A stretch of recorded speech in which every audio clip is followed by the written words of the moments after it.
graças te dou, porque tu me formaste deste modo, que é aos olhos meus muito assombroso e muito maravilhoso. Assim exclamou o autor do Salmo 139. Tu me formaste, muito assombroso e muito maravilhoso.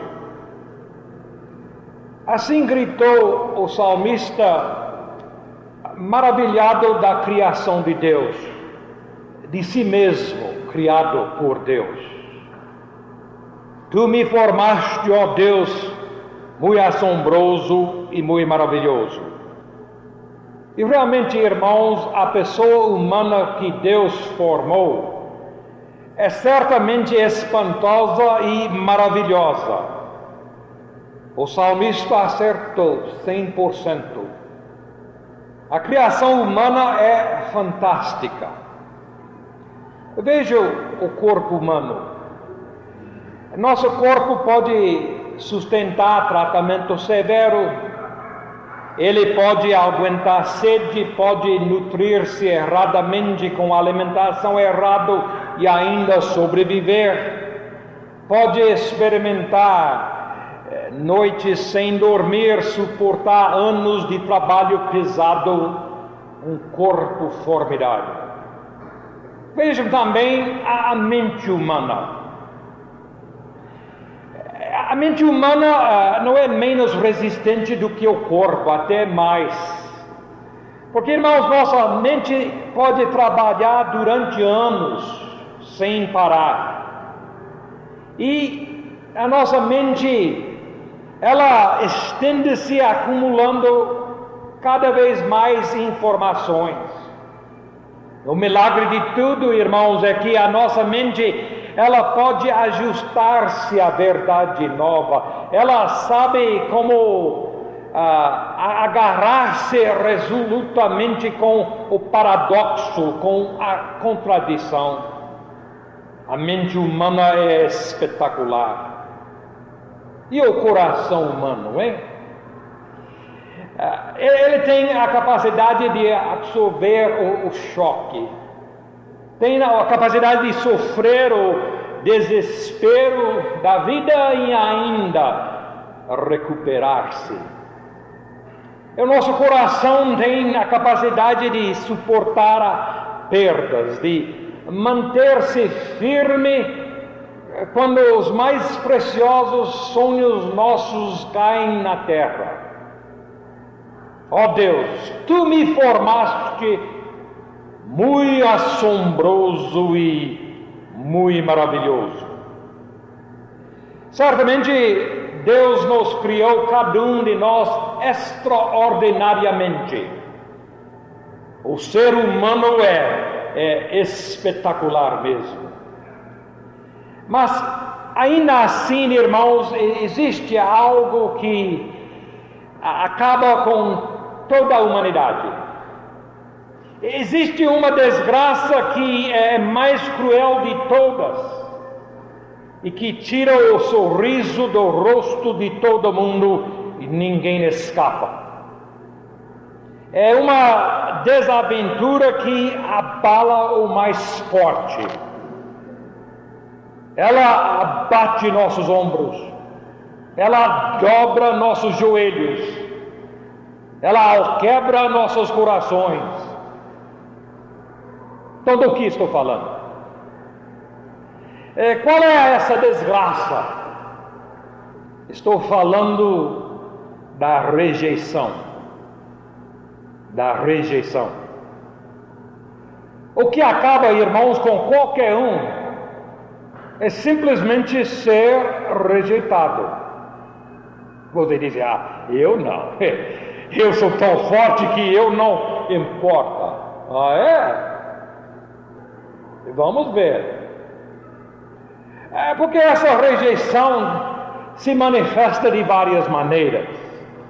Pode ser real e às vezes pode ser imaginária.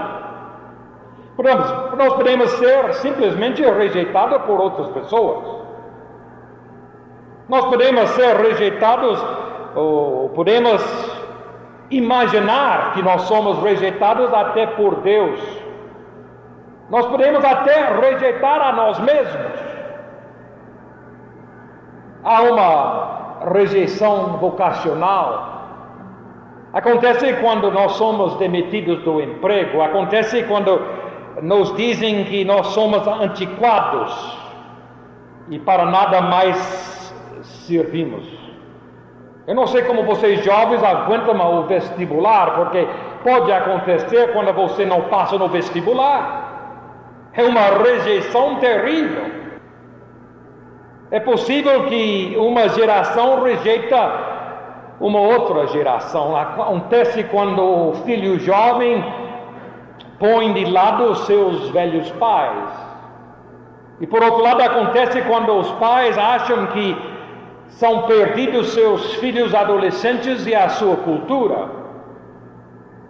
Acontece quando uma firma despede o empregado com 60 anos de idade para admitir o outro com apenas 30 anos de idade. É rejeição. Acontece quando um jovem que não é de ontem despreza todos os velhos que são de ontem.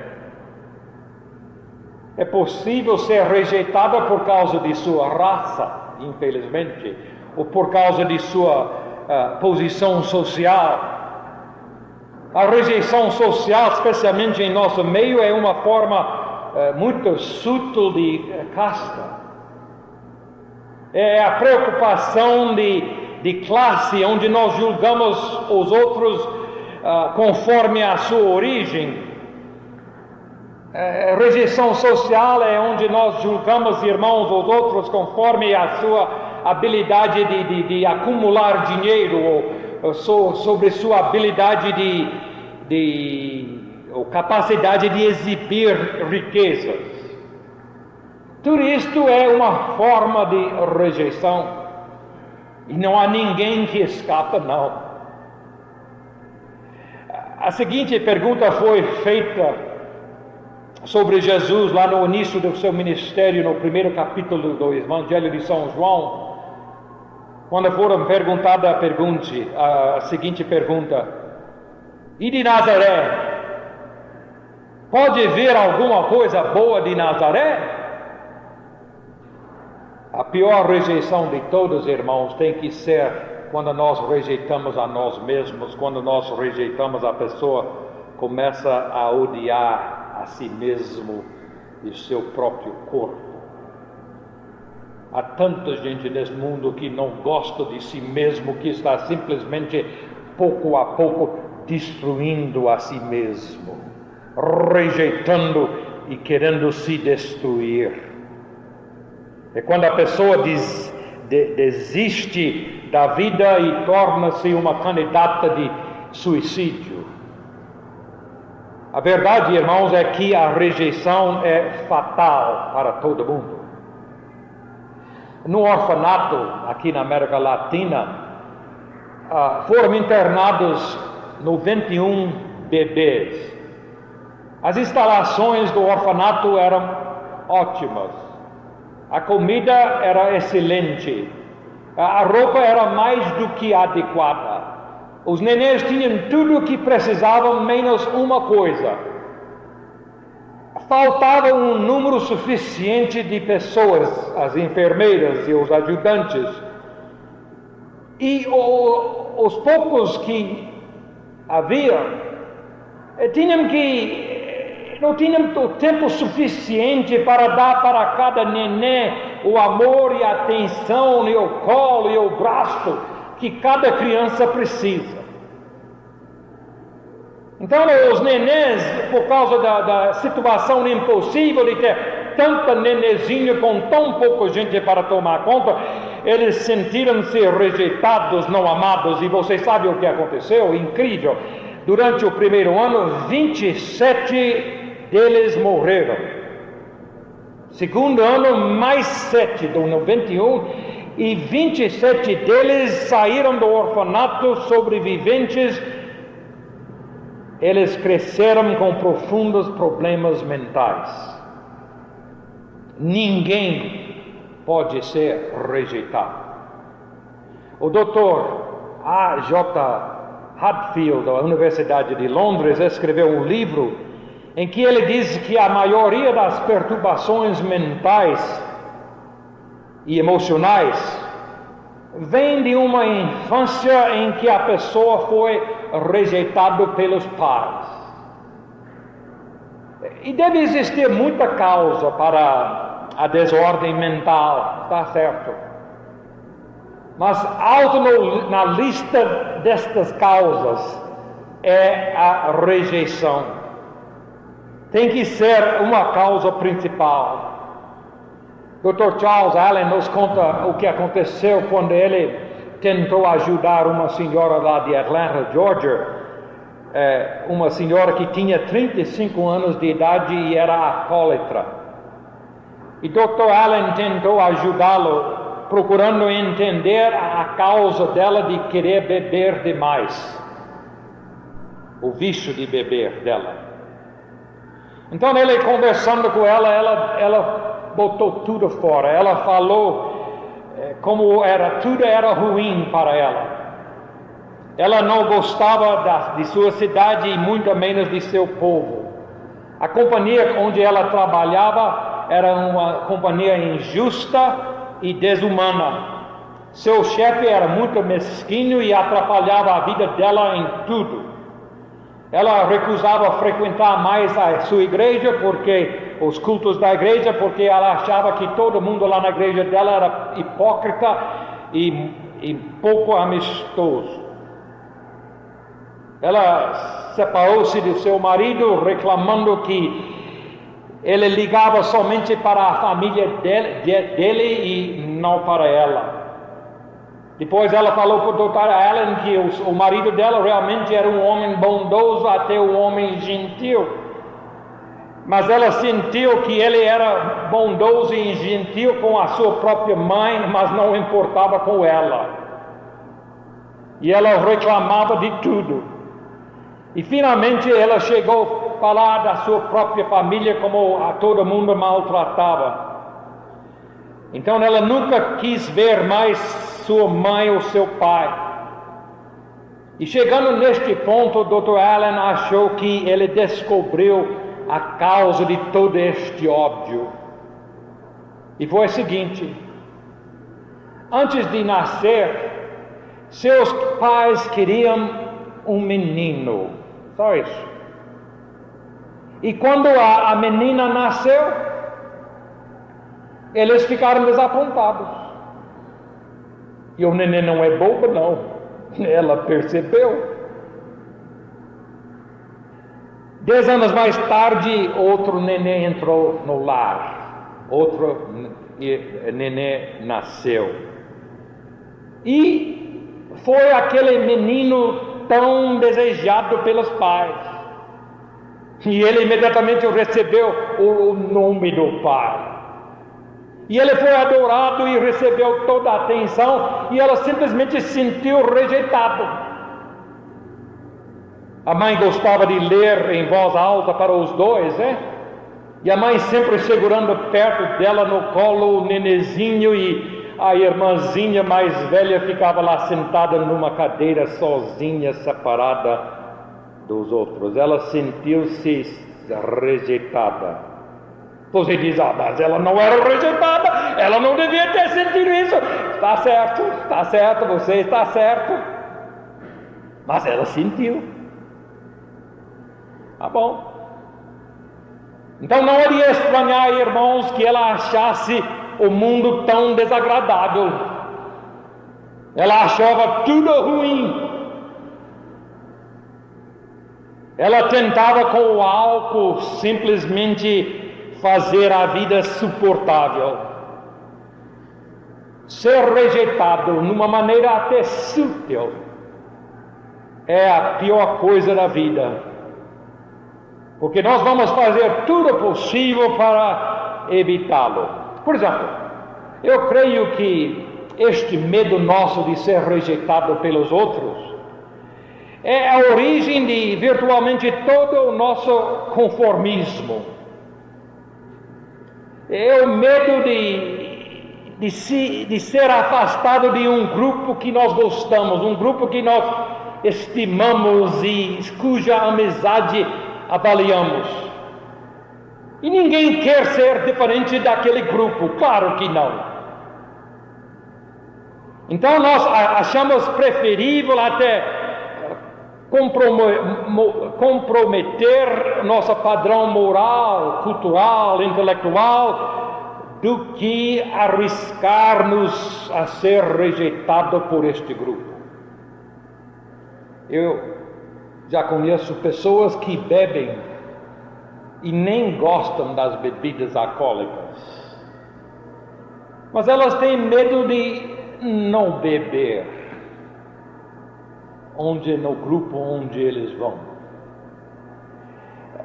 Há pessoas que aprovam certos livros sem jamais se simpatizarem com eles, porque a sua desaprovação daqueles livros significaria ser rejeitado pelo grupo. Há pessoas que tomam até uma posição política sem jamais aceitam interiormente as ideias políticas do grupo, porque eles têm medo de ser rejeitados. Quem sabe isso nos ajuda a entender um pouco melhor o que aconteceu lá no Jonestown com o povo de Jimmy Jones. Isso eu falo com minha esposa: eu vou ser um rebelde, eu não estou pronto para beber voluntariamente o veneno de ninguém, gente. Mas a pressão do grupo de não ser rejeitado naquele grupo era tão grande que mais de 900 pessoas foram lá para beber seu veneno, voluntariamente. Eu acho que um dos maiores acontecimentos da toda a história, e aconteceu aqui pertinho, né?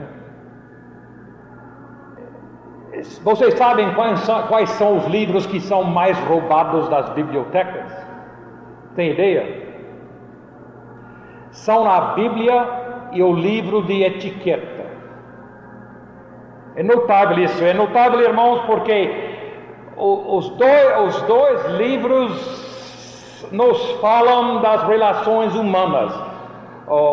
Uma fala das relações um com o outro, o livro de etiqueta, e outra fala com a relação de nós com Deus, a Bíblia. E a rejeição normalmente faz-nos começar um círculo vicioso.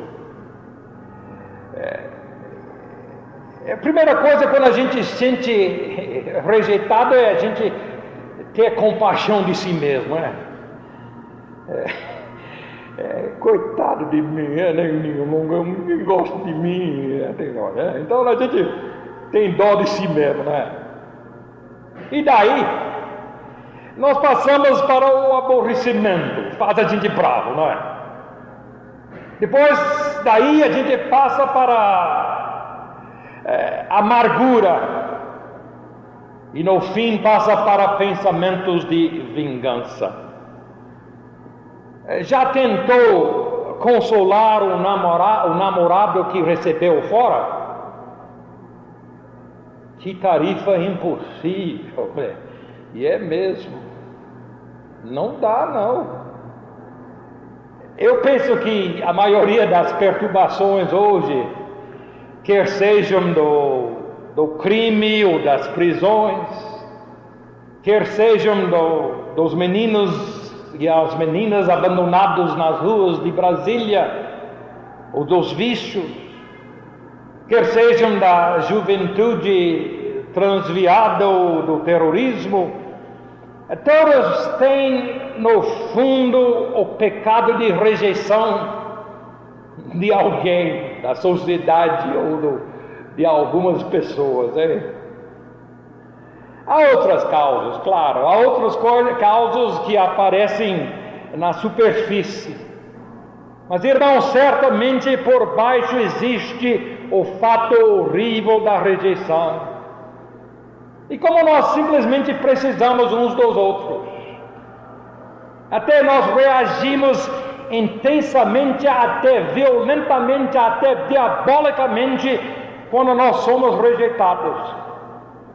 Vejam o povo palestino que foram rejeitados logo após a Segunda Guerra Mundial e todo o conflito que se dá lá hoje por este povo rejeitado. Ninguém vive sozinho, não. Isto sabemos. O Harry Stack Sullivan disse o seguinte: os dois grandes motores da conduta humana ou do pensamento humano são, primeiramente, a busca de satisfações e a segunda, o desejo de segurança. Esses são os dois grandes motores de tudo que nós fazemos. Estamos buscando satisfações ou é o desejo de ser seguro. E o Dr. Sullivan, ele continuou dizendo que esta segurança nossa, este desejo de segurança, é sempre ameaçado quando existe o medo de ser rejeitado, de desaprovação dos outros. Eu já falei com vocês, até hoje eu tenho um pesadelo constante, constante, uma vez cada 2 meses ou 6 meses, mas é o único pesadelo que eu me lembro ano após ano. E vocês sabem qual é? O pesadelo, eu fico sonhando e eu acordo com um frio danado sobre a escola de não passar o exame no fim do ano. E nossas escolas dão esse negócio em cima da gente. Eu não sei simplesmente como vocês aguentam o vestibular. Nós temos que fazer alguma coisa, gente. Há muitos de vocês não precisam passar no vestibular. Deus está chamando você para outra vocação. Nem todo mundo tem que ser médico e não deve ser. Nem todo mundo deve ser engenheiro ou o que você quer fazer no vestibular. Nós temos que dizer, chega, gente! Há muito jovem que deve fazer uma vocação diferente de tudo que se apresenta no vestibular e deve fazer sem nenhum sentido de ser rejeitado pelos outros, porque aquele que não passa a ser um médico não é tanto como aquele que passa. Eu disse, está na hora de dizer, chega a isto, Eu tenho tanta dó de vocês que vão para vestibular cada vez que passa. Imagina a pressão e a ansiedade e tudo que está em cima de vocês por causa disto. Essa segurança nossa é sempre ameaçada, irmãos, quando existe a falta de amparo dos outros, quando existe ameaça de rejeição. Então, rapidamente, o que diz a fé cristã sobre este assunto? Nós temos alguma coisa a dizer? Claro que temos. 3 coisas, rapidamente. Em primeiro lugar, a fé cristã declara a necessidade humana de viver em relação com os outros. Lá no início da Bíblia diz, não é bom que o homem ou a mulher esteja só. Claro. E uma coisa interessante, eu acho muito significativa, irmãos, é que na Bíblia não se acha uma definição abstrata, uma definição formal de Deus, não se acha, não. Deus é sempre apresentado na Bíblia nas suas várias relações. É a relação no primeiro capítulo de Gênesis, é a relação de Deus com a sua criação, com a natureza. É a relação de Deus com as pessoas deste mundo, com as nações deste mundo. É a relação de Deus com o povo de Israel, como Ele agiu com eles. Gênesis capítulo 3. E chamou o Senhor Deus ao homem e lhe perguntou, onde estás? Nós conhecemos Deus neste relacionamento com a criação dele. É a mesma coisa com o homem, até mais significativo ainda.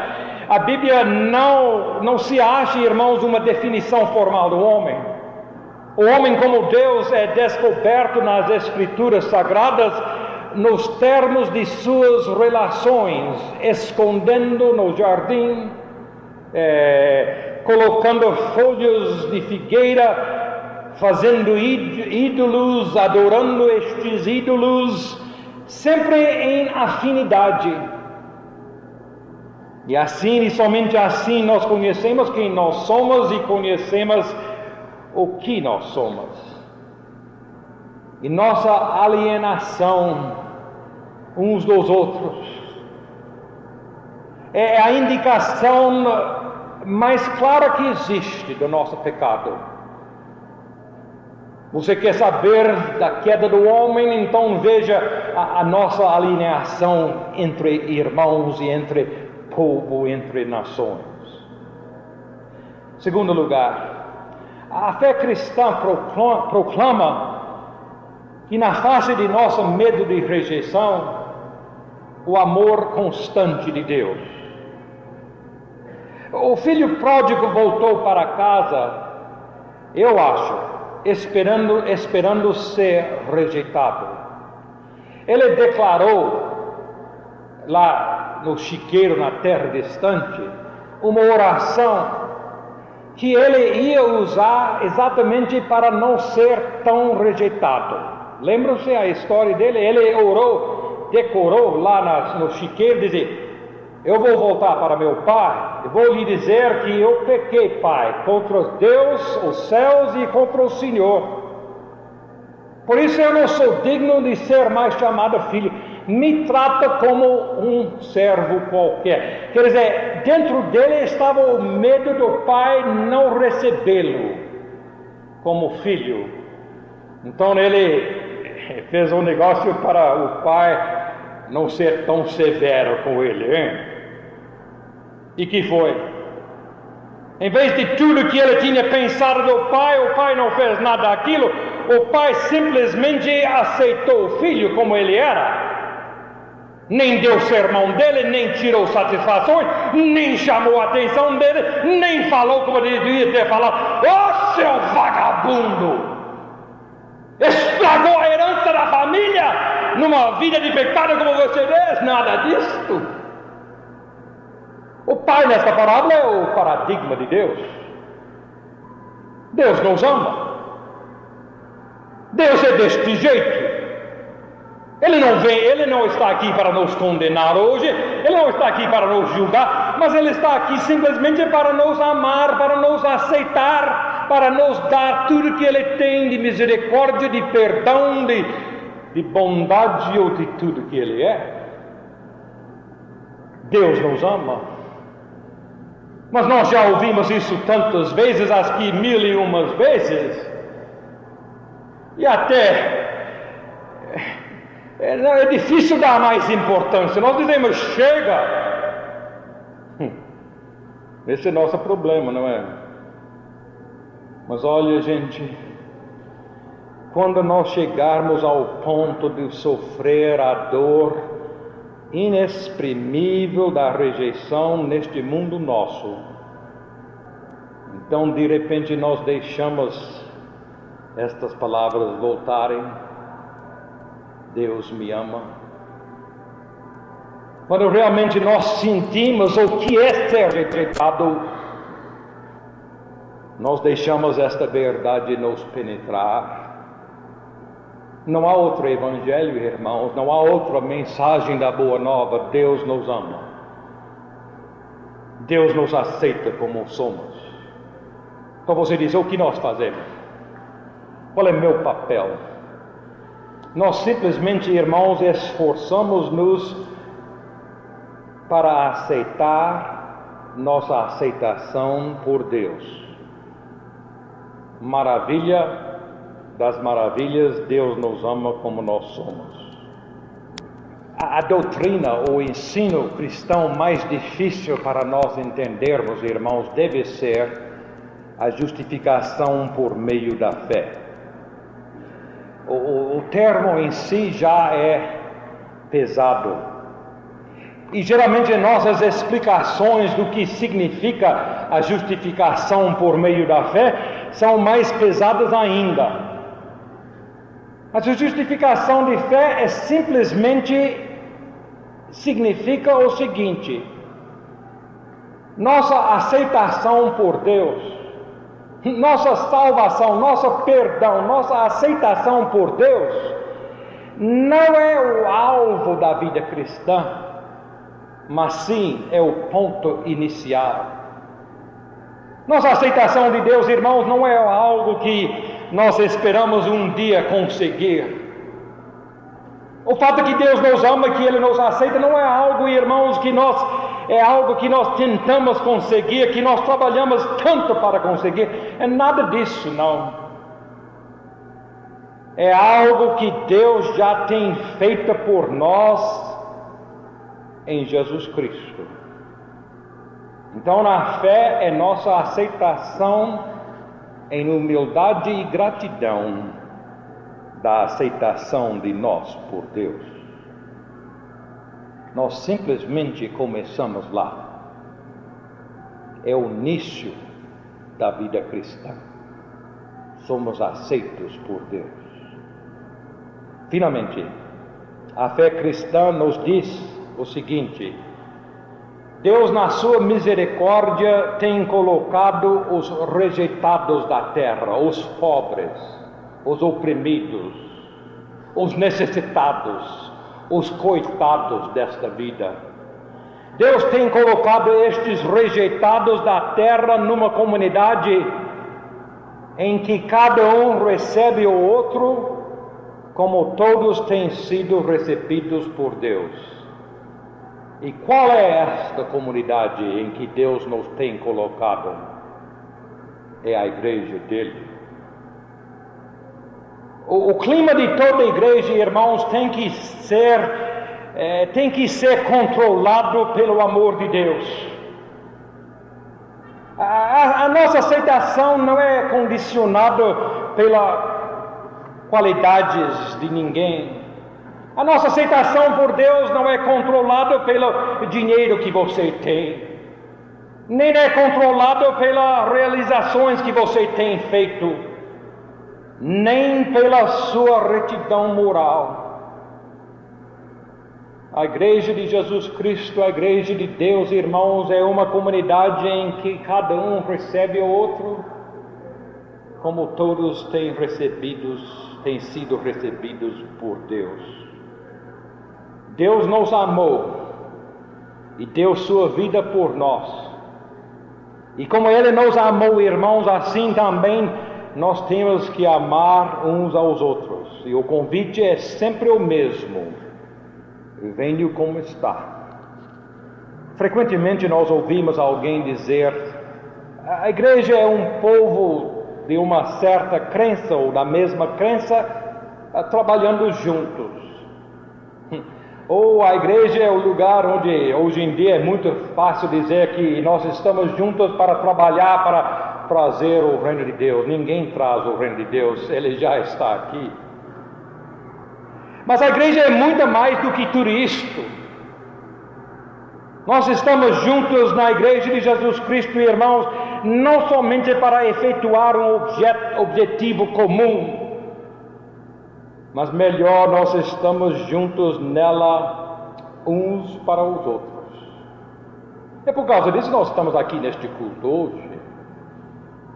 Você precisa estar aqui hoje, você precisa de mim e dos outros como eu tanto preciso de você. Nós estamos aqui, presentes aqui, uns para os outros. Nós estamos precisando uns dos outros. Uma menina, eu gostei do que ela escreveu num trabalho da escola dela sobre a família. Então ela escreveu o seguinte: eu não sei bem exatamente o que significa a família humana, não. Mas é uma coisa eu sei: seus amigos podem ir embora. Seus amigos podem dizer que eles não querem ser mais seus amigos. Isto está certo e acontece com amigos. Mas você não pode ir embora e dizer que não quer ser mais da família. É isso mesmo. Você pertence mesmo, viu? E justamente assim, irmãos, que Deus deseja que a igreja seja uma família em que cada um recebe o outro, como todos têm sido recebidos por Deus.